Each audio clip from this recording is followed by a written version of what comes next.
Welcome dear students. তো আজকে আমরা আবার শুরু করতে চলেছি আমাদের যে আলোচনা, আমাদের যে লজিক চর্চা, সেই লজিক চর্চায়। তো আমাদের চ্যানেল স্টাডি প্রো, যারা নতুন তারা যুক্ত থাকার জন্য, কন্টিনিউয়াসলি যুক্ত থাকার জন্য অবশ্যই সাবস্ক্রাইব করবে এবং নতুন ক্লাসগুলো পাওয়ার জন্য। তো যাই হোক, আমরা শুরু করব গত দিনের যে আলোচনা, সেই আলোচনা থেকে। আমরা গত ক্লাসে যে আলোচনা করেছি, সেই আলোচনার মধ্যে আমাদের ছিল যে আবর্তন করার পরে বিভিন্ন ধরনের যে আবর্তনগুলো, সেগুলো আমরা শিখেছি। বিভিন্ন প্রকার আবর্তন, সরল আবর্তন, অসরল আবর্তন। এবং আমরা গত ক্লাসে এটাও জেনেছি যে ও বচনের আবর্তন সম্ভব নয় কেন, এবং এ বচনের সরল আবর্তন সম্ভব নয় কেন, বা সম্ভব হলে কোন কোন ক্ষেত্রে সম্ভব, কোন বিশেষ ক্ষেত্রগুলোতে, এই ব্যাপারগুলো আলোচনা করেছি। যাই হোক, তাহলে আজকে আমরা শুরু করব। আমাদের যে হোমওয়ার্কগুলো দেওয়া ছিল সেইখান থেকে আমরা দেখে নেব যে আবর্তন করার ক্ষেত্রে যে যে হোমওয়ার্কগুলো দেওয়া ছিল, সেই হোমওয়ার্কগুলো তাহলে তোমরা খাতায় যেগুলো করেছো হোমওয়ার্ক, সেই হোমওয়ার্কগুলোকে একটু তোমরা দেখে নাও। যাই হোক, আমি এই হোমওয়ার্কগুলোকে করছি। বেশিরভাগ কবি দয়ালু, আমাদের হোমওয়ার্কের মধ্যে ছিল বেশিরভাগ কবি দয়ালু। তাহলে আমি আবর্তন করো এইভাবে দেওয়া ছিল, তো আমি দেখে নিচ্ছি। আমি ডাইরেক্ট লজিক্যাল ফর্মে করছি। 1 নম্বরের লজিক্যাল ফর্ম যেটা হবে বেশিরভাগ কবি দয়ালু। তাহলে এটা আমরা কোন বচনে করব? আমরা বুঝতে পারছি এখানে যে বেশিরভাগ কথাটি রয়েছে, তার দ্বারা বোঝা যাচ্ছে যে এখানে বিশেষ বচন হবে এবং বাক্য সদর্থক। সেই কারণে বিশেষ সদর্থক মানে আমাদের এটা হয়ে যাচ্ছে আই বচন। তাহলে বেশিরভাগ কবি দয়ালু কি লিখবো? তাহলে আই বচনের আকার কোনো কোনো এস হয় পি। তাহলে কোনো কোনো আমরা লিখব কোনো কোনো কবি হয় দয়ালু। ওকে, এটা হলো আই বচন। এটা হচ্ছে কোন আবর্তনের কোন বচন? এটা হচ্ছে আবর্তনীয় বচন, আবর্তনীয় বচন। ওকে, এইবার এর যদি আমরা আবর্তন করি নিয়ম মেনে, তাহলে আমাদের আবর্তন কি হবে? এর আবর্তন হবে এই আই বচনের আবর্তন। আমরা জানি আই, তাহলে আই বচনের আবর্তন আই করলে উদ্দেশ্য বিধেয় চেঞ্জ হবে। তাহলে আমরা কি লিখব? কোনো কোনো দয়ালু, এখানে দেবো কোনো কোনো দয়ালু ব্যক্তি দিয়ে দিই। ওকে, হয় কবি, বিধেয়টা উদ্দেশ্য হবে। এটা হলো আই বচন। এটা হয়ে যাচ্ছে আমাদের সিদ্ধান্ত। আবর্তনের সিদ্ধান্তকে বলা হয় আবর্তিত। ওকে, এই যে আমরা পেয়ে গেলাম। এবং আমরা 2 নম্বরটা দেখে নেব। 2 নম্বরের লজিক্যাল ফর্মটা কি হবে আমরা সেটা দেখে নিচ্ছি। 2 নম্বরের লজিক্যাল ফর্ম দেওয়া আছে আমাদের ছাত্রীরা ব্যতীত কেউই শাড়ি পরেন না। ছাত্রীরা ব্যতীত কেউই শাড়ি পরেন না, এখানে কোন বচনে হবে? এটা আমরা জানি ব্যতীত, ছাড়া, বাদে ইত্যাদি শব্দের সঙ্গে যদি না থাকে, অর্থাৎ নয়ার্থক বাক্যে যদি থাকে, তাহলে সেক্ষেত্রে আমরা কি করব? এই ধরনের বাক্যকে এ বচনে পরিণত করব। কারণ এই ব্যতীত ছাড়া তার সঙ্গে যদি না থাকে, তাহলে সেটা হয়ে যায় ব্যতীত ছাড়া ইকুয়াল টু কেবলমাত্র হয়। তাহলে কেবলমাত্র, যেটা আমরা 5 নম্বর নিয়মে দেখেছি, তাহলে সেই 5 নম্বর নিয়ম অনুযায়ী আমরা এখানে কেবলমাত্র যে নিয়মটা আছে, যে বাক্যে প্রথমে থাকলে সেটা উদ্দেশ্য বিধেয় চেঞ্জ হয়ে এ বচন হয়, তাহলে সেইভাবে আমরা এ বচনে করব। তাহলে যেটা দেওয়া ছিল, ছাত্রীরা ব্যতীত কেউ শাড়ি পরে না, ছাত্রীরা ব্যতীত কেউই শাড়ি পরে না। তাহলে এখানে আমরা কি লিখব? লজিক্যাল ফর্মে যদি লজিক্যাল ফর্ম করতে ছাত্রীরা ব্যতীত কেউ শাড়ি পরেন না, তাহলে উদ্দেশ্য হচ্ছে ছাত্রীরা, তার সঙ্গে হচ্ছে শাড়ি পরা হচ্ছে বিধেয়। তাহলে উদ্দেশ্য বিধেয় চেঞ্জ করে এ বচন করব। তাহলে সকল ব্যক্তি যারা শাড়ি পরে, তাহলে এখানে লিখব আমরা এ বচন করলে সকল ব্যক্তি যারা শাড়ি পরে হয় ছাত্রী। এই যে এ বচন আমাদের হয়ে গেল, সকল ব্যক্তি যারা শাড়ি পরে হয় ছাত্রী। বা হয়তো কেউ এরকম করেছো যে সকল শাড়ি পরা ব্যক্তি হয় ছাত্রী, এটাও হবে। ওকে, হুবহু এরকম হতে হবে এমন নয়, নিয়ম মেনে যদি একটু আমার ভাষাটা চেঞ্জ হয়, মানে অর্থটা যদি একই থাকে, তাহলে কিন্তু হবে। তাহলে আমরা এভাবে করতে পারি যে সকল শাড়ি পরা ব্যক্তি হয় ছাত্রী, সেটাও হবে। বা এরকম আমরা করতে পারি যে সকল ব্যক্তি যারা শাড়ি পরে হয় ছাত্রী। তাহলে এই এ বচনের বৈধ আবর্তন যদি করতে যাই, কোন বচনে হয়? এ বচনের বৈধ আবর্তন আই বচনে হয়। আই বচন করলে হয়ে যাবে কোনো কোনো। ওকে, কোনো কোনো। এবার উদ্দেশ্য বিধেয় হবে ছাত্রী, কোনো কোনো ছাত্রী হয় কি এমন যারা শাড়ি পরে, কোনো কোনো ছাত্রী হয় এমন যারা শাড়ি পরে। ওকে, এই হচ্ছে এ বচনের বৈধ আবর্তন আই। তাহলে এটা হলো আমাদের আবর্তনীয় বচন এবং এটা হচ্ছে আবর্তিত বচন, আমি ডান দিকে লিখলাম না। তারপরে আমরা 3 নম্বরে চলে যাই। 3 নম্বর যেটা আমাদের রয়েছে সেটা হচ্ছে দার্শনিকরা সাধারণত বিবেকবান হন। 3 নম্বরে দেওয়া আছে দার্শনিকরা সাধারণত বিবেকবান হন। এই বাক্যটার লজিক্যাল ফর্মটা কী হবে? দার্শনিকরা সাধারণত বিবেকবান হন, লজিক্যাল ফর্ম করলে কী হবে? সাধারণত শব্দ রয়েছে, তাহলে আই বচন হচ্ছে, আই বচন করলে কোনো কোনো দার্শনিক হন বিবেকবান, কোনো কোনো দার্শনিক হন বা হয়, আমরা দিই কোনো কোনো দার্শনিক হয় বিবেকবান। ওকে, এটা আই বচন আবর্তনীয় বাক্য। তাহলে কোনো কোনো দার্শনিক হয় বিবেকবান, যেহেতু সাধারণত শব্দটি রয়েছে। ওকে, তারপরে এখানে আবর্তনের নিয়ম মেনে আমরা এই আই বচনের যদি আবর্তন করি তাহলে আবর্তিত রূপ কি পাবো? আবর্তিত রূপ পাবো আমরা আই। আই করলে কি হবে? কোনো কোনো। ওকে, কোনো কোনো বিবেকবান ব্যক্তি, তাহলে এটা দিতে পারে উদ্দেশ্য বিধেয় হবে, বিধেয় উদ্দেশ্য হবে বিবেকবান ব্যক্তি হয় দার্শনিক। ওকে, তাহলে এই হলো আই বচনের বৈধ আবর্তন আই আবর্তিত রূপ। তাহলে কোনো কোনো বিবেকবান ব্যক্তি হয় দার্শনিক। এরপরে আমরা চলে যাব 4 নম্বরে। 4 নম্বরে কি রয়েছে একটু দেখে নেওয়া যাক। দেবতারা স্বার্থপর নয়, দেবতারা স্বার্থপর নয়। এই যে 4 নম্বরটা রয়েছে দেবতারা স্বার্থপর নয়, এটা কোন বচনে হবে? এই বাক্যটি বচন হবে ই বচন, কারণ দেবতাদেরকে এখানে সার্বিকভাবে স্বার্থপর রূপে অস্বীকার করা হয়েছে। তাহলে লজিক্যাল ফর্মে কি হবে?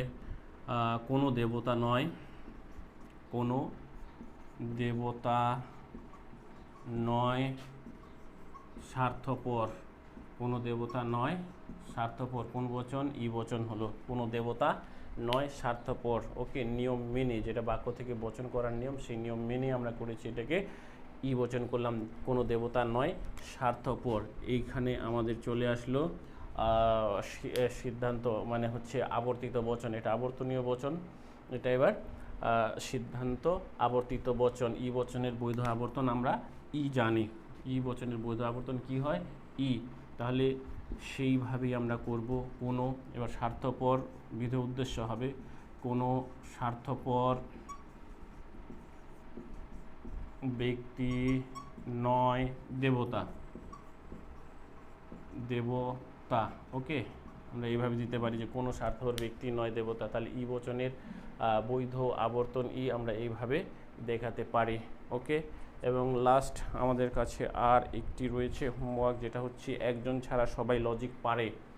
আমরা এখানে দেখে নেব একজন ছাড়া সবাই লজিক পারে, লজিক্যাল ফর্মটা কি হবে? তাহলে একজন ছাড়া, এখানে একজন ছাড়া, ছাড়া বা ব্যতীত কথা বলছে, বাট এই ছাড়া বা ব্যতীত যে বিষয়টি সেটি অনির্দিষ্ট। একজনটি কে, যদু মধু সধু রাম সেম কে, সেটা নির্দিষ্ট নয়, অতএব এখানে হবে বিশেষ বচন। তাহলে কি লিখব? কোনো কোনো ছাত্র, যেহেতু একজন ছাড়া লজিক সবাই পারে, এখানে লজিক পারার ব্যাপারটা আসছে, অতএব এখানে অন্য কোনো ব্যক্তি বা লোক বা মানুষ এরকম উল্লেখ করলে হবে না। সেক্ষেত্রে আমাদের কি করতে হবে?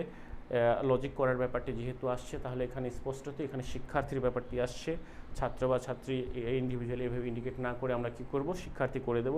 তাহলে কোনো কোনো শিক্ষার্থী হয় এমন যারা লজিক পারে, তাহলে আমরা করব আই বচন, লজিক্যাল ফর্মটা করব ডাইরেক্ট, আমি লজিক্যাল ফর্মগুলোই দিচ্ছি সবগুলোতেই।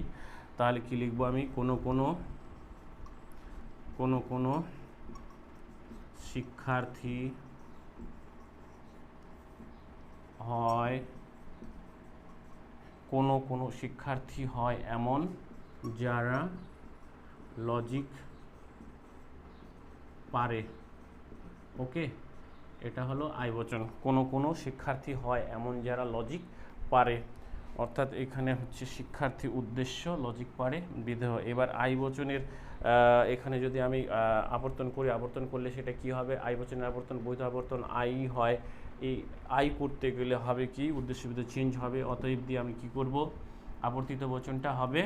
তাহলে আই বচনের আই হলে কোনো কোনো, ওকে, কোনো কোনো ব্যক্তি যারা লজিক পারে, আমরা যেটা রয়েছে এখানে লজিক পারে সেম এইভাবেই বিধেয়টা যেভাবে রয়েছে সেইভাবেই উদ্দেশ্য জায়গায় নিয়ে আসবো। তাহলে কোনো কোনো ব্যক্তি যারা লজিক পারে, কোনো কোনো আমরা ব্যক্তি দিতে পারি, অথবা হ্যাঁ ব্যক্তি দিই তাহলে ভালো হবে, শিক্ষার্থী দেওয়া আছে। কোনো কোনো ব্যক্তি যারা এখানে দিই, কোনো কোনো ব্যক্তি যারা লজিক পারে হয়, কোনো কোনো ব্যক্তি যারা লজিক পারে, এই বিধেয়টা উদ্দেশ্য হলো হয় কি উদ্দেশ্য যে আছে শিক্ষার্থী, সেটা হবে শিক্ষার্থী। কোনো কোনো ব্যক্তি যারা লজিক পারে হয় শিক্ষার্থী, এটা আই আবর্তিত বচন আমার হয়ে গেল।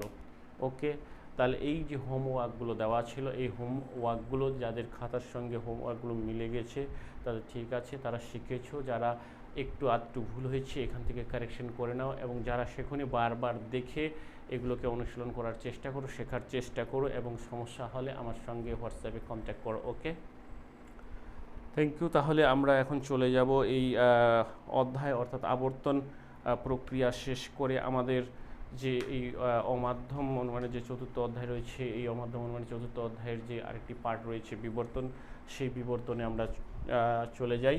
তো আজকে আমরা শিখব নতুন একটি পার্ট, সেটা হচ্ছে বিবর্তন। ওকে, তাহলে তোমরা আজকে লিখো, সেটা হচ্ছে বিবর্তন। এখন প্রশ্ন হলো এই বিবর্তন কি? বিবর্তন হচ্ছে আবর্তনেরই একটি অমাধ্যম অনুমানের একটি প্রকার। ওকে, তাহলে এখানে লিখবো আমরা বিবর্তন।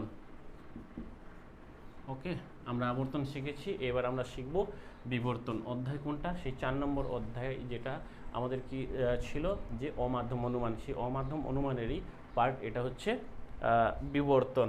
তো এবার প্রশ্ন হলো যে এই বিবর্তন কাকে বলে, অর্থাৎ এর সংজ্ঞাটা কি? ওকে, সংজ্ঞাটা কি, ডেফিনিশনটা কি? তো বিবর্তন কাকে বলে, বিবর্তনের সংজ্ঞায় তাহলে আমি বলছি, তোমরা নোট ডাউন করবে। বিবর্তন কাকে বলে, বিবর্তনটাও যেহেতু অমাধ্যম অনুমানের একটি প্রকার, সেহেতু সেইভাবেই আমাকে সংজ্ঞাটা দিতে হবে। তাহলে যে অমাধ্যম অনুমান প্রক্রিয়ায়, তোমরা নোট ডাউন করো, আমি বলছি, যে অমাধ্যম অনুমান প্রক্রিয়ায় বা যে অমাধ্যম অনুমানে কী করা হয়, যে অমাধ্যম অনুমানে প্রদত্ত বচনের উদ্দেশ্য ও সিদ্ধান্তের উদ্দেশ্য এক রেখে, প্রদত্ত বচনের উদ্দেশ্য ও সিদ্ধান্তের উদ্দেশ্য এক রেখে প্রদত্ত বচনের বিধেয়ের বিরুদ্ধ পদকে সিদ্ধান্তের বিধেয় করা হয়, সেই প্রক্রিয়াকে, বা ওখান থেকে আমরা করতে পারি, এখানে একটু করবে, প্রদত্ত বচনের বিধেয়ের বিরুদ্ধ পদকে বিধেয় করা হয় এবং গুণ ভিন্ন করা হয়, মানে দুটোর, প্রদত্ত বচন এবং সিদ্ধান্তের গুণ ভিন্ন করা হয়, তাকেই বলা হয় বিবর্তন। ওকে, অ্যাগেইন আমি ক্লিয়ার বলছি। তাহলে যে অমাধ্যম প্রক্রিয়ায় প্রদত্ত বচনের উদ্দেশ্য ও সিদ্ধান্তের উদ্দেশ্য এক রেখে প্রদত্ত বচনের বিধেয়ের বিরুদ্ধ পদকে সিদ্ধান্তের বিধেয় করা হয় এবং গুণ ভিন্ন করা হয়, কার? প্রদত্ত বচন ও সিদ্ধান্তের গুণ ভিন্ন করা হয়, তাকেই বলা হয় বিবর্তন। একটু উদাহরণ দিলে ক্লিয়ার হবে ব্যাপারটা। উদাহরণ আমরা দিতে পারি, কেমন উদাহরণ? সেটা হচ্ছে, যদি আমি কোনো একটি বচন নিই, আমি সাপোজ একটি ই বচনই করি বা এ বচনই একটি নিচ্ছি, যে সকল পাখি হয় ডানাযুক্ত। ওকে, সকল পাখি হয় ডানাযুক্ত, এ বচন, সকল পাখি হয় ডানাযুক্ত। এইবার উদ্দেশ্য এক রেখে, তাহলে পাখি হবে। ওকে, হ্যাঁ, এই যে রয়েছে এখানে আমাদের পাখি হয়টা নয় হবে। ওকে, হয় নয় হবে। এবার ডানাযুক্ত ছিল, এটা হবে অডানাযুক্ত। ওকে, অডানাযুক্ত, এই হচ্ছে বিবর্তন। তাহলে এখানে কি হয়ে যাবে, নয় আছে, এখানে পরিমাণ আবার এক থাকবে। আমরা এখানে পরে জানবো নিয়মগুলো, জাস্ট একটি উদাহরণ এইভাবে। তাহলে দেখো এই উদাহরণটিতে কিভাবে দেওয়া থাকলো, এটা হলো এ বচন, সকল পাখি হয় ডানাযুক্ত, এ বচন, এখানে এবচনের উদাহরণে দেখানো হয়েছে কোনো পাখি নয় অডানাযুক্ত। তাহলে প্রদত্ত বচনের উদ্দেশ্য ও সিদ্ধান্তের উদ্দেশ্যকে এক রেখে প্রদত্ত বচনের বিধেয়ের বিরুদ্ধ পদকে সিদ্ধান্তের বিধেয় করা হয় এবং গুণ তাদের কি করা হয়, ভিন্ন করা হয়, তাকে বলা হয় বিবর্তন। এই জাতীয় অমাধ্যম যে অনুমান, সেই অনুমানকে বলা হয় বিবর্তন প্রক্রিয়া। এই বিবর্তন প্রক্রিয়ার ক্ষেত্রে যেটা আশ্রয় বাক্য বা হেতুবাক্য সেটাকে বলা হয় বিবর্তনীয় এবং যেটা সিদ্ধান্ত হয় সেটাকে বলা হয় বিবর্তিত। ওকে, বিবর্তনীয় এবং বিবর্তিত। তাহলে বিবর্তনের ক্ষেত্রে যদি প্রশ্ন হয় যে বিবর্তনীয় বাক্য কাকে বলে বা বচন কাকে বলে, তাহলে বিবর্তন প্রক্রিয়ার বলতে হবে যে বিবর্তন প্রক্রিয়ার ক্ষেত্রে যে হেতুবাক্য বা আশ্রয় বাক্য থাকে তাকে বলা হয় বিবর্তনীয়, এবং সিদ্ধান্তকে কি বলা হয় এটাও যদি প্রশ্ন হয় বিবর্তনীয় সিদ্ধান্তকে কি বলা হয়, তাহলে উত্তরে আমরা লিখব যে বিবর্তনের যে সিদ্ধান্ত হয় সেই সিদ্ধান্তকেই বলা হয় বিবর্তিত। ওকে, এরপরেই আমরা চলে যাই, তাহলে বিবর্তনের নির্দিষ্ট নিয়ম রয়েছে, সেই নিয়মগুলোতে আমরা আলোচনায় চলে যাই। এখানে তাহলে আমরা মুছে দেব। এর পরের যেটা কাজ হচ্ছে আমাদের এখানে নিয়মটিকে জানা। ওকে, এবার নিয়মগুলিকে জানা। কার নিয়ম? বিবর্তনের নিয়ম। বিবর্তনের নিয়ম যদি বলি, নিয়মগুলো কী কী রয়েছে, তাহলে আমরা সংজ্ঞা থেকেই আমরা যেটা বুঝতে পেরেছি সেগুলো নিয়মের মধ্যে ঢুকবে। যেমন হচ্ছে 1 নম্বর নিয়ম, প্রদত্ত বচন ও সিদ্ধান্তের উদ্দেশ্য এক হবে। ওকে, এই গেল। নম্বর 2তে লেখা যায় প্রদত্ত বচন, মানে যেটা আশ্রয় বাক্য হয়, যেটাকে বিবর্তনীয় বললাম, সেটা হচ্ছে প্রদত্ত বচন যেটা দেওয়া থাকে। তাহলে প্রদত্ত বচনের বিধেয়ের বিরুদ্ধ পদ, প্রদত্ত বচনের বিধেয়ের বিরুদ্ধ পদ সিদ্ধান্তের ওকে বিধেয় হবে। তাহলে কি বলা হলো? প্রদত্ত বচনের বিধেয়ের বিরুদ্ধ পদ সিদ্ধান্তের বিধেয় হবে। এবার বচনের বিধেয়ের বিরুদ্ধ পদ সিদ্ধান্তের বিধেয় হবে। নম্বর 3, ডাইরেক্ট লিখি আমি, তাদের বলে দিচ্ছি। মানে তাদের মানে এখানে প্রদত্ত বচন ও সিদ্ধান্ত, তাদের গুণ ভিন্ন হবে। ওকে, 4 নম্বর এখানে কি থাকবে? পরিমাণ এক থাকবে। আবার তাদের করে দিচ্ছি, তাদের পরিমাণ এক থাকবে। তাদের বলতে এখানে প্রদত্ত বচন ও সিদ্ধান্ত, তাদের পরিমাণ এক থাকবে। ওকে, পরিমাণ এক থাকবে। এই হচ্ছে 4টে নিয়ম। কার নিয়ম এগুলো? এগুলো হচ্ছে বিবর্তন প্রক্রিয়ার নিয়ম। আমরা আরেকবার দেখে নেব এই নিয়মগুলোকে। 1 নম্বর নিয়মে বলা আছে প্রদত্ত বচন ও সিদ্ধান্তের উদ্দেশ্য এক থাকবে, যেটা আগে উদাহরণে দেখালাম, সেই উদ্দেশ্য এক থাকবে। 2 নম্বর হচ্ছে প্রদত্ত বচনের বিধেয়ের বিরুদ্ধ পদ, যেটা ওই বিধেয়টা সেটা বিরুদ্ধ পদ সিদ্ধান্তে বিধেয় হবে। তাদের গুণ এক থাকবে। প্রদত্ত বচন এবং সিদ্ধান্তের গুণ ভিন্ন হবে, মানে এক হবে না।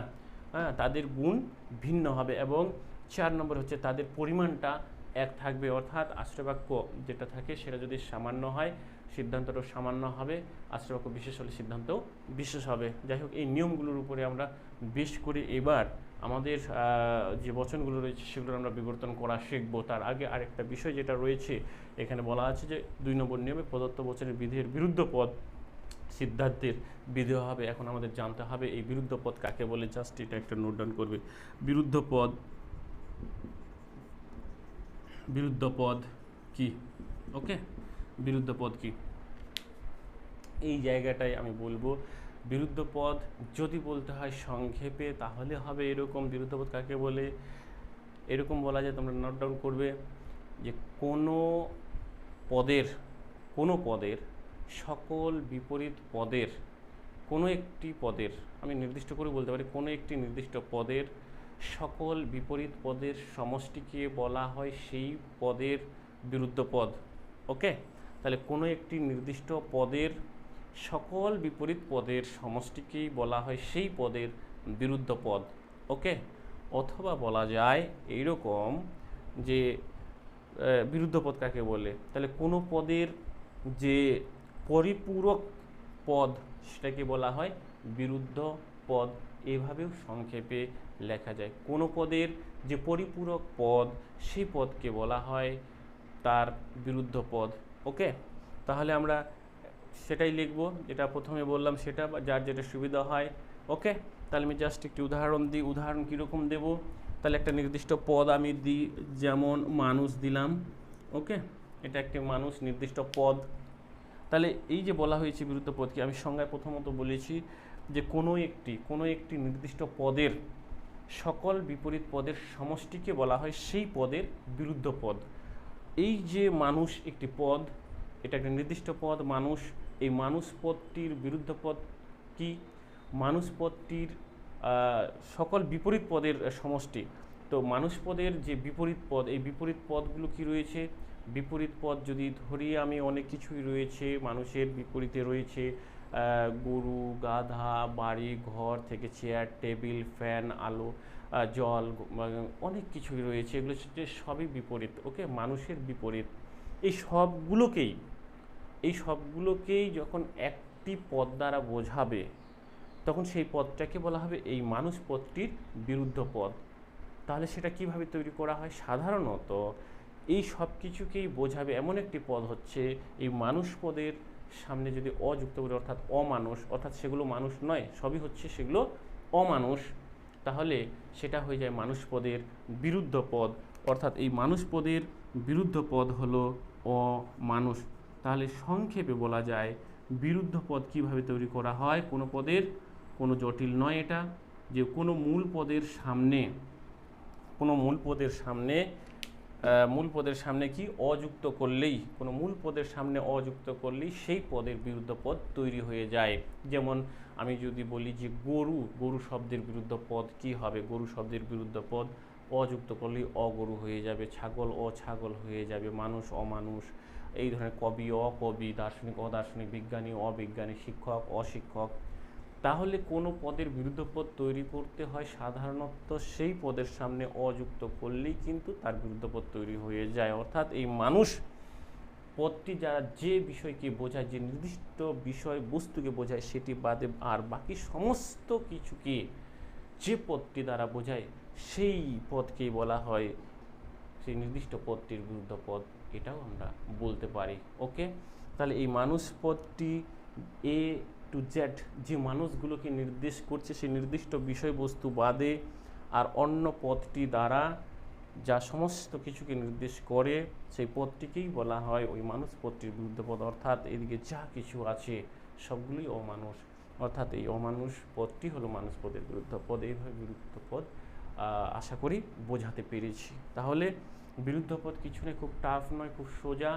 মূল পদের সামনে অর্থাৎ বিধেয় পদ হিসেবে আমাদের এই নিয়ম অনুযায়ী যদি আমরা যাই বিবর্তন করতে, বিরুদ্ধ পদের তৈরি করার ক্ষেত্রে বিধেয় পদের সামনে অযুক্ত করে আমরা বিরুদ্ধ পদ তৈরি করব। এইভাবে আমরা বিবর্তনে এগোবো। ওকে, বিবর্তন করা এখন আমরা শিখবো। তাহলে নিয়মগুলো থাকুক, এই নিয়মগুলোকে ধরেই অর্থাৎ নিয়মের মাধ্যমেই ব্যাখ্যা করেই আমরা বিবর্তনে এগোবো। তো আমাদের প্রথমত যে বিভিন্ন যে বচনগুলো বাক্য থেকে বচন হবে আবর্তনের মতোই আমি ধরে নিলাম। আমাদের বিবর্তন করো হয়তো বলেছে, সেক্ষেত্রে নির্দিষ্ট বাক্য থাকবে, সেই বাক্যকে বচনে করে অর্থাৎ লজিক্যাল ফর্মে করে তারপরেই কিন্তু আমাদের বিবর্তন করতে হবে। সেই অনুযায়ী আমি প্রথমত হয়তো যে বাক্য থেকে বচন যখন করব আমাদের কি আসবে, এ আসবে অথবা ই অথবা আই অথবা ও, তাহলে এই চারটে বচনই আসবে নিশ্চয়ই। তো এই চারটে বচনকেই আমাদের এই নিয়মের সাহায্যে বিবর্তন শিখতে হবে এবং ব্যাখ্যাটাও আমাদের জেনে নিতে হবে। তো যাই হোক, একটি উদাহরণ নিচ্ছি আমি। তাহলে আমাদের বিবর্তন করো যদি থাকে, সাপোজ এরকম বিবর্তন করো, তাহলে কি করতে হবে? এবার একটা হয়তো বাক্য দেওয়া থাকলো, 1 নম্বর আমি ধরছি, মানুষ মাত্রই দিলাম, মানুষ মাত্রই স্বার্থপর, মানুষ মাত্রই স্বার্থপর, এই একটা বাক্য নিলাম, মানুষ মাত্রই স্বার্থপর। তাহলে প্রথমত আমার যে কাজটা সেটা হচ্ছে বাক্য থেকে বচন করা। এই মানুষ মাত্রই স্বার্থপর যদি হয়, এটা লজিক্যাল ফর্ম আমাকে করতে হবে। লজিক্যাল ফর্ম করলে কি দাঁড়াবে, যেহেতু এখানে মাত্রই দেওয়া রয়েছে মানুষ মাত্রই, তাহলে এটা সরি মানুষ মাত্রই স্বার্থপর, তাহলে লজিক্যাল ফর্ম করতে এ বচন, তাহলে সকল মানুষ হয় স্বার্থপর, আমাকে লিখতে হবে সকল মানুষ হয় স্বার্থপর। ওকে, সকল মানুষ হয় স্বার্থপর, এটা এ বচন। এই এ বচনের এবার আমি কি করব, এই এ বচনের আমি বিবর্তন করব। বিবর্তন করলে নিয়ম মেনে করতে হবে, নিয়মগুলোর সাহায্যে ব্যাখ্যা করি আমরা। তাহলে বিবর্তনে আমি অতএব চিহ্ন দিলাম। তাহলে যদি দেখা হয় আমরা এ বচনের করি, এই এ বচনের যদি বিবর্তন করতে যাই তাহলে কোন বচনে সম্ভব, এখানে বলছি এ বচনের বিবর্তন এ বচনে হবে কি না, তাহলে গুণ 1 হয়ে যাচ্ছে, হবে না। তাহলে কোন বচনে হবে, আই বচনে হবে না, বা ও বচনে হবে, পরিমাণ আলাদা হয়ে যাচ্ছে, পরিমাণ আবার 4 নম্বর নিয়ম অনুযায়ী 1 রাখতে হবে। তাহলে বাদ থাকছে আমাদের ই বচন, অর্থাৎ এ বচনের বিবর্তন ই বচনই হবে, কারণ সেখানে গুণ ভিন্ন হবে এবং পরিমাণটাও 1 থাকবে। দ্যাট মিন্স এটা রয়েছে সামান্য সদর্থক বচন, আমাদের আসবে সামান্য নয়ার্থক বচন, অর্থাৎ পরিমাণ সামান্য তো সামান্যই থাকবে, গুণ ভিন্ন হবে, অর্থাৎ এটা রয়েছে সদর্থক আর ই হচ্ছে নয়ার্থক। তাহলে এ বচনের বৈধ আবর্তন হয়ে যাবে ই। তাহলে কি লিখব, আমাদের লিখতে হবে কোনো।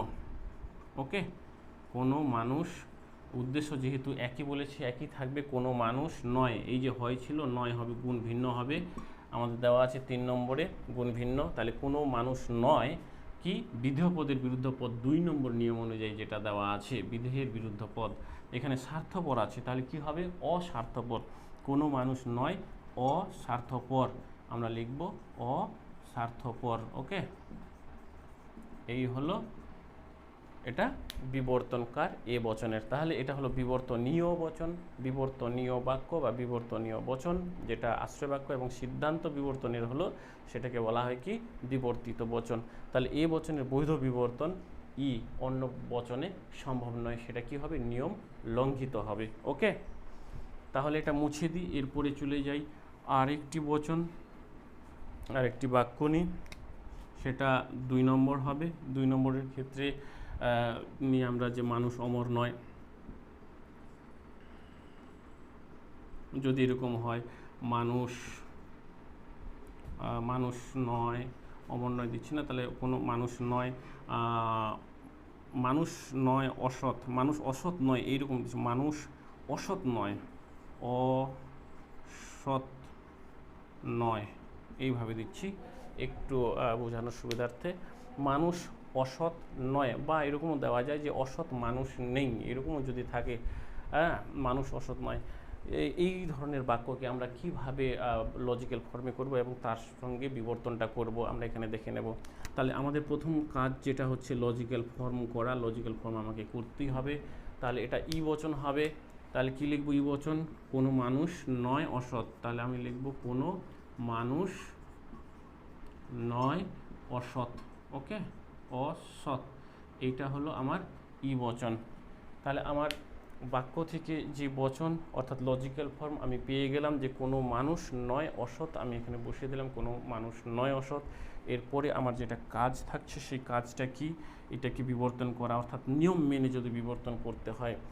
এই ই বচনের বিবর্তন যেমন আমার এটা হচ্ছে সামান্য নয়ার্থক, যদি বলা হয় সরাসরি নিয়মগুলো মেনে যদি করতে হয় তাহলে কি হবে, এটা হবে সামান্য নয়ার্থক রয়েছে, তাহলে হবে সামান্য, মানে পরিমাণ আমাকে 1 রাখতে হবে 4 নম্বর নিয়ম অনুযায়ী, তাহলে সামান্য হবে এবং তার সঙ্গে কি হবে গুণ 1 থাকবে, গুণ ভিন্ন হবে, অর্থাৎ এখানে নয়ার্থক রয়েছে সেটা হবে সদর্থক, এখানে রয়েছে সামান্য নয়ার্থক, আমার বিবর্তিত রূপ হবে সামান্য সদর্থক। ওকে, গুণ যেহেতু ভিন্ন হবে, তাহলে সামান্য সদর্থক মানে এ বচন, এ বচনের আকার তাহলে হবে সকল মানুষ হয় অসৎ ছিল। তাহলে এখানে আমি এটা এই কারণে লিখলাম যে যেমন অসৎ অলরেডি এটা মূল পদের যে বিরোধী পদ সেটা দেওয়া আছে এখানে বিরুদ্ধ পদ, তাহলে এখানে আমার তোমাদের যদি হিসেব মনে হয় যে অসৎ অযুক্ত করেই যদি করতে হয় এরকম হবে কি অসৎ, এইরকম হবে না, সেই কারণে এটা লিখলাম। যদি এরকম কোনো বাক্য থাকে বা কোনো শব্দ থাকে, কোনো পদ থাকে, ব্যবহার হয়ে থাকে যে মূল পদের যে বিরোধী পদ সেটা ব্যবহার হয়েছে বিরুদ্ধ পদ, যে কোনো মানুষ নয় অসৎ, তখন আমরা কি করব, বিরুদ্ধ পদ তাহলে এর অলরেডি অসৎ আছে, তখন অটোমেটিক অটা বাদ দিয়ে এই অসতের বিরুদ্ধ পদ সৎ হয়ে যাবে। অর্থাৎ এখানে মানে দুটোকে বাদ দিলেই সৎ চলে আসবে। অর্থাৎ এইরকম জায়গাগুলোতে তোমরা কি করবে, ডাইরেক্টলি তখন সৎ কথাটা ব্যবহার করবে। ওকে, তাহলে সকল মানুষ হয় সৎ, এখানে ছিল কোনো মানুষ নয় অসৎ, এখানে হয়ে গেল সকল মানুষ হয় সৎ। অলরেডি এখানেই অসৎ যেহেতু ছিল, এর বিরুদ্ধ পদ সৎ আমরা এখানে করলাম, এইভাবেও কিন্তু হয়। ওকে, তাহলে এটা ই বচনের বিবর্তন আমরা দেখে নিলাম, এ বচনে হয় বিবর্তনীয় বচনটি। ওকে, এরপরে আমরা দেখব আমাদের 3 নম্বরে যেটা রয়েছে কতিপয়, আমি দিচ্ছি কতিপয় পশু হিংস্র। ওকে, কতিপয় পশু হিংস্র, এইটা যদি হয়, আমরা বিবর্তন করছি, বিবর্তন। আচ্ছা, এখান থেকে নিয়মগুলো রয়েছে, ওকে, গুলিয়ে দিও না। তাহলে কতিপয় পশু হিংস্র, আমরা কি করব, কতিপয় পশু হিংস্র, তাহলে এটাকে আমাদের প্রথমত করতে হবে বচনে করতে হবে। এখানে কতিপয় মানে আংশিক বোঝায়, অর্থাৎ কতিপয়, মিষ্টিমেয়, অনেক, বেশিরভাগ, সম্ভবত, প্রায়, প্রায় সব ইত্যাদি শব্দ থাকলে আমরা আই বচন করি বাক্য সদর্থক বলে। এটা বাক্য সদর্থক রয়েছে, সেই নিয়ম অনুযায়ী আমাদের এই বাক্যটি আই বচনে হবে। আই বচন করলে কি হবে, তাহলে কোনো কোনো পশু হয় হিংস্র, অর্থাৎ এটা মানব সূচক যে শব্দ সেটা উঠে যাবে, সেটা থাকবে না। তাহলে আমরা কি লিখব, কোনো কোনো পশু হয় হিংস্র, আই বচন করে লজিক্যাল ফর্ম আই করছি, তাহলে হবে কোনো কোনো পশু হয় হিংস্র। ওকে, কোনো কোনো পশু হয় হিংস্র, এটা আমার আই বচন, কোনো কোনো পশু হয় হিংস্র, লজিক্যাল ফর্ম অর্থাৎ বিবর্তনীয় বচন আমি এটা পেলাম। যেটা বিবর্তনের ক্ষেত্রে আশ্রয় বাক্য হয় সেটা হলো বিবর্তনীয় বচন। তাহলে এই যে বিবর্তনীয় বচন, সেই বিবর্তনীয় বচনের ক্ষেত্রে আমি পেয়ে গেলাম কোনো কোনো পশু হয় হিংস্র। তাহলে এখান থেকে আমি এটা যদি সিদ্ধান্ত করি, অর্থাৎ বিবর্তনের ক্ষেত্রে সিদ্ধান্ত বিবর্তিত বচন, তাহলে এখানে কি হবে, আই বচনের যদি নিয়ম করি তাহলে এটা কোন পরিমাণ তাদের এক রাখতে হয়, তাহলে বিবর্তিত বচনের পরিমাণ এক রাখতে হবে, এটা বিশেষ রয়েছে, তাহলে কি হবে, বিশেষ হবে। এবং তার সঙ্গে বলা আছে যেটা 3 নম্বরে, যে গুণ ভিন্ন হবে, তাহলে এখানে বিশেষই হবে, এবং পরিমাণ যদি ভিন্ন হয়, গুণ যদি ভিন্ন হয়, এখানে হয় রয়েছে, তাহলে কি হবে, নয় হবে। তাহলে বিশেষ নয়ার্থক কোনটা, বিশেষ নয়ার্থক বচন হচ্ছে ও, তার মানে আই বচনের যদি বিবর্তন করি সেই বিবর্তনটা হবে ও বচন, এই নিয়মগুলো অনুসারে। ওকে, তাহলে কি করব, আই বচনের বিবর্তন ও করলে হবে কোনো কোনো পশু, যেটা নিয়মে বলেছি উদ্দেশ্য এক থাকবে 1 নম্বরে, তাহলে কোনো কোনো পশু হয় ছিল, এখানে হবে নয়। ওকে, 3 নম্বর নিয়ম অনুযায়ী গুণ ভিন্ন হবে, এবং 4 নম্বর নিয়ম অনুযায়ী পরিমাণ এক থাকবে, তার জন্য আমরা কোনো কোনো অলরেডি আগেই নিয়েছি। তাহলে কোনো, এবং 2 নম্বরে এখানে আমাদের লক্ষ্য রাখতে হচ্ছে হিংস্র রয়েছে, তাহলে আমাদের হবে অহিংস্র, তাহলে বিরুদ্ধ পদ, এই বিধেয় পদের বিরুদ্ধ পদ, কোনো কোনো পশু নয় অহিংস্র। ওকে, অহিংস্র, এটা হলো ও বচন। তাহলে আই বচনের বৈধ বিবর্তিত রূপ হলো আমার ও বচন। ওকে, আশা করি বুঝেছো। তাহলে আমরা এবার পরে যে আরেকটি বচন আমাদের রয়েছে ও বচন, এবার দেখা গেল কোনো বাক্যকে বচন করার পর সেটা আমার ও বচনে এসছে, যেমন আমি দিয়ে দিলাম যে কুৎসিত, এখানে হয়তো দিয়ে দিচ্ছি এরকম যে অনেক লোক সাধু নয়, অনেক লোক সাধু নয়, এটা দিলাম। তাহলে এটা কোন বচন হবে, আমরা জানি বচনের যে নিয়ম রয়েছে বাক্য থেকে বচন করা, সেই অনুযায়ী এই জাতীয় শব্দের সঙ্গে নয়ার্থক থাকলে বাক্যে সেটা হয়ে যাবে ও বচন। ওকে, তাহলে ও বচন করলে ও এর যে লজিক্যাল ফর্ম সেটা হবে কি, ও এর, তাহলে কোনো লোক নয় সাধু, তাহলে আমাদের লজিক্যাল ফর্ম হচ্ছে কোনো লোক, উদ্দেশ্য এক থাকবে যেহেতু, কোনো লোক, এটা বাক্য থেকে বচন করছি, কোনো লোক নয় সাধু। এটা আমরা ডাইরেক্ট কী করলাম, প্রথমত বাক্য থেকে বচন করলাম, অর্থাৎ আমাদের এটা বিবর্তনীয় যে বচন, বিবর্তনীয়। ওকে, এটা বিবর্তনীয় বচন। এইবার এখান থেকে আমাদের সিদ্ধান্ত, অর্থাৎ বিবর্তিত বচনটি কি হবে। তাহলে ও বচনের বিবর্তন যদি এই নিয়মগুলো মেনে করি তাহলে কি দাঁড়াবে আমাদের, তাহলে এখানে আমাদের বাক্যটি বিশেষ যেহেতু রয়েছে তাহলে বিশেষ করতে হবে। আমরা বিশেষ বচন আই ও জানি, তাহলে এখানে ও রয়েছে, তাহলে ও এর বিবর্তন এখানে ও করা যায় না, কারণ সেক্ষেত্রে গুণটা এক থেকে যাবে। এই জন্য আবার কি করতে হবে, এখানে গুণ ভিন্ন করতে গেলে নয় আছে হয় করতে হবে, তাহলে বিশেষ সদর্থক আই বচনে করতে হবে। ওকে, তাহলে আই বচন, তাহলে ও এর বৈধ বিবর্তন হয় আই, তাহলে এখানে আই বচন করতে গেলে হবে কোনো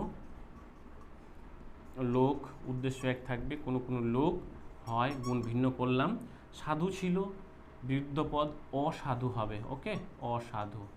আশা করি সবাই বুঝতে পেরেছ। ওকে, তাহলে আমরা এখানে কি করলাম, বিবর্তন শিখলাম যে আমাদের 4টে নিরপেক্ষ বচন আছে, অর্থাৎ বিভিন্ন প্রকার বাক্যকে আমরা বচনে ট্রান্সলেট করার পর যে বচনগুলো পাবো সেই বচনগুলোকে ধরে এই নিয়মগুলোর সাহায্যে আমরা বিবর্তন করে দেখলাম যে আমরা কি পেলাম। ক্লিয়ার যে সারসংক্ষেপ সেটা আমি বলছি, যে বিবর্তনের ক্ষেত্রে এ বচনের বিবর্তন করলাম, এ বচনের বিবর্তন করে আমরা ই পেলাম, ই বচনের বিবর্তন করে এ পেলাম, আই বচনের বিবর্তন করে ও পেলাম, এবং ও বচনের বিবর্তন করে আই পেলাম। আমরা এইভাবে পেলাম, অর্থাৎ সামান্য সদর্থক থেকে সামান্য নয়ার্থক, সামান্য নয়ার্থক থেকে সামান্য সদর্থক, বিশেষ সদর্থক থেকে বিশেষ নয়ার্থক, এবং বিশেষ নয়ার্থক থেকে বিশেষ সদর্থক, এইভাবে কিন্তু আমরা এই বৈধ আবর্তনগুলো পেলাম। তাহলে তোমরা এই যে ছোট সারাংশটা এটাকে মাথায় রাখবে, যে কোন বাক্যকে বচন করার পর কোন বচনে আসছে সেই বচনটাকে ধরে কিন্তু ডিরেক্ট এইভাবে তোমরা চলে যাবে যে বিবর্তিত বচন, সেই বিবর্তিত বচনটি করবে, এবং বিরুদ্ধ পদ অবশ্যই সামনে অযুক্ত করে বিরুদ্ধ পদ করবে। বিদেহের যদি অযুক্ত অলরেডি থাকে সেটা সরিয়ে দিলেই কিন্তু মূল পদটা চলে আসলে সেই বিধির বিরুদ্ধ পদ হয়ে যায়, সেটা করবে। ওকে, তাহলে এখন কাজটা কি আমাদের, এখন যে কাজটা সেটা হলো আমাদের হোমওয়ার্ক নেওয়ার কাজ। এই হোমওয়ার্কগুলো তোমাদের অবশ্যই করতে হবে। আমি বিবর্তন শেখালাম, এবার আমরা হোমওয়ার্ক নেব। হোমওয়ার্ক নিয়ে আজকে আমাদের ক্লাসটাকে আমরা এখানে শেষ করব। ঠিক আছে, তাহলে তোমরা এই হোমওয়ার্কগুলো দেখো, তোমরা করবে হোমওয়ার্কগুলো দিচ্ছি তাহলে। ওকে, একটি নদী অপরিষ্কার, একটি নদী অপরিষ্কার, একটি নদী অপরিষ্কার দিলাম। তারপরে দিচ্ছি আমি 2 নম্বরে অশোক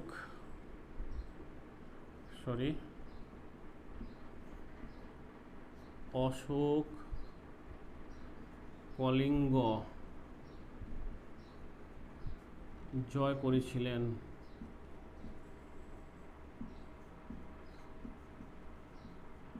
অশোক কলিঙ্গ জয় করেছিলেন। 3 নম্বর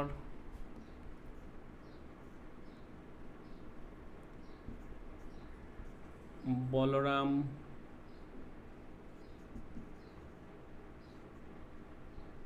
খুব পরিশ্রমী, বলরাম খুব পরিশ্রমী। ওকে,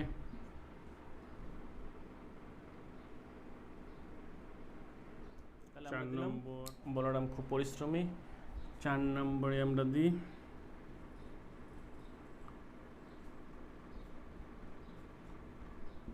রাকেশ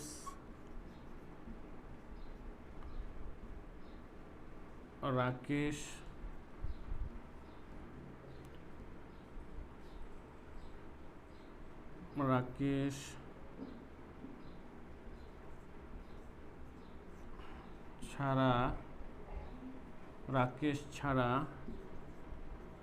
কেউ লজিক পারে না।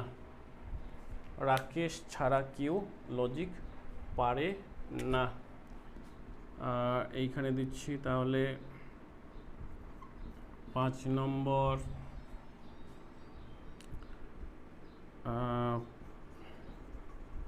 পশুরা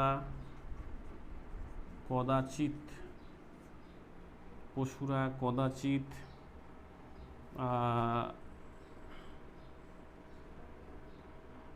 হিংস্র হয়। এই যে এই পাঁচটি তোমরা হোমওয়ার্ক করবে। একটি নদী অপরিষ্কার, অশোক কলিঙ্গ জয় করেছিলেন, বলরাম খুব পরিশ্রমী, রাকেশ ছাড়া কেউ লজিক পারে না এবং পশুরা কদাচিৎ হিংস্র হয়। এই পাঁচটি তোমরা করবে প্র্যাকটিস বিবর্তন, এবং এই বিবর্তনগুলো তারপরের যে ক্লাসটা হবে সেই ক্লাসের সঙ্গে মিলিয়ে নেবে। এবং যারা আমাকে সরাসরি হোয়াটসঅ্যাপের মাধ্যমে মেসেজ করে দেখাতে চাও তারা অবশ্যই মেসেজ করবে। আমার নাম্বারটি অবশ্যই এর আগের ভিডিওতে আমাদের দেওয়া আছে। যাই হোক, আমার পরিশ্রম সফল হবে যদি তোমরা ভালোভাবে শিখতে পারো, এবং আমি বলছি তোমরা এগুলোকে একবার নয় বারবার দেখে আয়ত্ত করার চেষ্টা করো। যদি প্রবলেম হয় আমাকে মেসেজ করো, আমি তার সলিউশন দেওয়ার চেষ্টা করব। এবং তোমাদেরকে প্রত্যেককে বলছি শুধু এমনি দেখে রেখে দিও না, সেটাকে প্র্যাকটিস করো, এবং যে বিষয়গুলো লেখার রয়েছে সেই বিষয়গুলো শুনে অবশ্যই লিখে নেবে। এবং তার সঙ্গে আবার বলছি, ভুল আমারও হতে পারে, অ্যাবসেন্ট মাইন্ডেড আমিও হতে পারি, সেই কারণে বলছি অবশ্যই বইটাকে প্রত্যেককে ফলো করবে। আরেকটি বিষয়, যদি কেউ নতুন হয়ে থাকো এই আমাদের স্টাডি প্রো চ্যানেলটিতে আমাদের এই বিষয়গুলোর যে বিষয়ভিত্তিক ক্লাস অর্থাৎ ফিলসফি ক্লাস উচ্চ মাধ্যমিকে যে চলছে আমাদের, আমি যে ক্লাস নিচ্ছি নিয়মিত এই ক্লাসগুলোকে পাওয়ার জন্য চ্যানেলটিকে অবশ্যই সাবস্ক্রাইব করবে, সাবস্ক্রাইব বটনটি অবশ্যই টিপে দেবে। ওকে, সকলে সুস্থ থাকো, ভালো থাকো এবং বাড়িতে থাকো, বাড়িতে বসে পড়াশোনা করো। সকলকে ধন্যবাদ। ওকে, থ্যাংক ইউ।